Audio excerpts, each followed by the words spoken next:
हर खबर पर होगी आपकी पकड़। डाउनलोड कीजिए एबीपी लाइव ऐप। क्या कोरोना वायरस हवा से फैलता है? क्या कोरोना वायरस हवा से किसी दूसरे व्यक्ति को संक्रमित कर सकता है? इस बारे में अब भारत की प्रतिष्ठित संस्था CSIR एक रिसर्च कर रही है। इस पर बात करने के लिए मेरे साथ मौजूद हैं CSIR के director general doctor Shekhar Mande. हम इनसे बात करते हैं। सर, ये आप लोग जो रिसर्च कर रहे हैं, क्या इसका पर्पज़ है और क्या आप तक कर पाए हैं आप लोग? हम लोग ये खोजना चाहते हैं कि कोरोना वायरस क्या सही में हवा से फैल सकता है या नहीं। तो उसका ऐसा होता है कि जिस आदमी को जो कोरोना ग्रस्त हो, वो आदमी जब बातें करता है या छींकता है तो मुंह से जो ड्रॉपलेट निकलती है उसमें हो सकता है कि कोरोना वायरस उस ड्रॉपलेट्स में हो।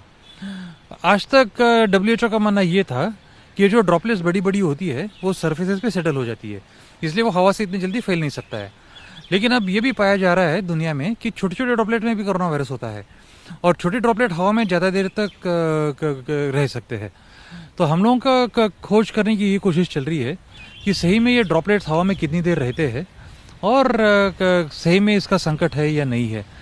और हमारी दो प्रयोगशालाएं हैं, एक institute of microbial technology Chandigarh और एक centre for cellular and molecular biology Hyderabad. ये दोनों इस खोज में लगे हुए हैं। सर, तो ये आप लोग किस तरह से इसको जांचेंगे कि कितनी देर तक रहता है, किन परिस्थितियों में रहता है? जैसे मसलन सेंट्रल AC है किसी घर में या कहाँ है, तो किस तरह से इसको आप जांच कर रहे हैं सर? तो इन दोनों प्रयोगशाला ने क्या किया है कि इन्होंने काफ़ी जगह हवा की सैंपलिंग शुरू की है, जैसे अस्पतालों में, ICUs में, वेटिंग एरिया में, बाहर जहाँ पे हमें लगता है कि जहाँ ज़्यादा हो सकता है, तो हवा की सैंपलिंग हर जगह शुरू किए। उन लोगों ने फिर RT-PCR से खोज रहे कि वहाँ पे सही में वायरस मिल रहा है या नहीं मिल रहा है। तो सर, इसके जांच में कितना वक्त लग सकता है और अब तक जो जांच आपने शुरू की है इसमें कुछ नतीजे आना शुरू हुए? तो जांच में वैसे तो मेरे ख्याल से 10-15 दिन लगेंगे, क्योंकि ज़्यादा इन्वॉल्व स्टडी नहीं है। ये हवा की सैंपलिंग करना ही ज़्यादा आवश्यक है। हवा की सैंपलिंग होने के बाद उसका जो PCR करके दिखाना वहाँ पे वायरस है या नहीं है, उसमें ज़्यादा वक्त नहीं लगेगा। तो मैं समझता हूँ कि 15 अगस्त से पहले इसके नतीजे हमारे हाथ में आ जाएंगे।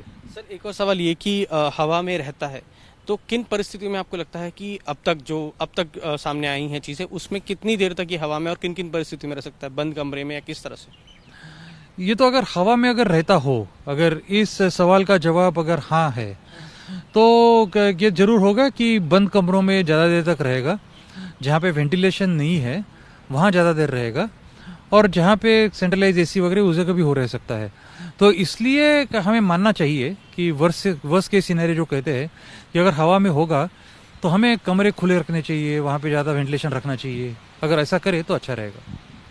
ये अब रिसर्च किया जाएगा कि क्या वाकई में हवा से फैलता है कोरोना वायरस, और इसके लिए शुरुआत कर दी है CSIR ने, और 2 जगहों पर इसकी सैंपलिंग करके जो टेस्ट है, रिसर्च है, वो शुरू हो चुकी है।